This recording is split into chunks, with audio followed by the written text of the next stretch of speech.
Chapter 19. Okay, so Bryce brought Edward home for his little sister Sarah. She's 4. She's really sick. They have a father, but he's not around much. He's really mean.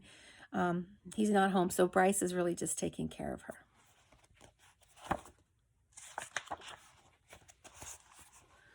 The days passed. The sun rose and set and rose and set and rose and set again. Sometimes the father came home, and sometimes he did not. Edward's ears got soggy, but he didn't care. His sweater was almost completely unraveled, and that didn't bother him either. He was hugged half to death, and it felt good. In the evenings, at the hands of Bryce and at the ends of twine, Edward danced and danced for Sarah Ruth. 1 month passed, and then 2, and then 3. Sarah got worse. In the 5th month, she refused to eat. In the 6th month, she began coughing up blood. Her breathing became ragged and uncertain, as if she was trying to remember in between breaths what to do and what breathing was. "Breathe, honey," Bryce stood over her and said. "Breathe," thought Edward from deep inside of him. "Please, please breathe."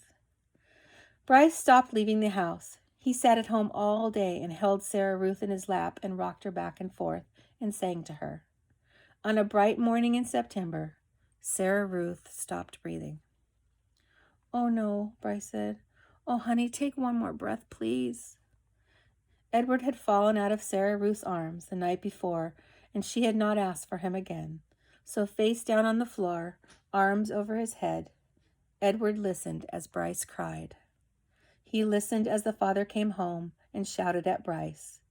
He listened as the father cried. "You can't cry," Bryce shouted. You got no right to cry. You never loved her. You don't know nothing about love." "I loved her," said the father. "I loved her."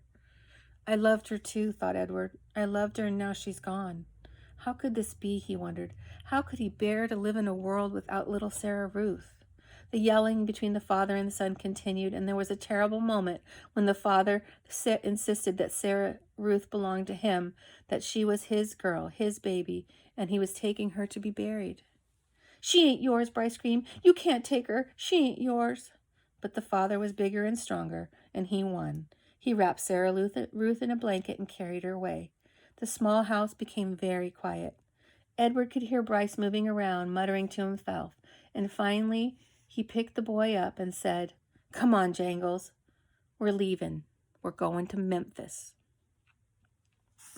Okay, so in this chapter, Sarah Ruth, the little girl, she died from her disease. The disease was called tuberculosis, and it's not around really anymore. People don't get it anymore because we have medicine for it. And now Bryce is taking Edward, and they're going to Memphis. Memphis is a city in Tennessee, and it's almost all the way over on the other side of the country near Virginia and North Carolina and the east coast of the United States.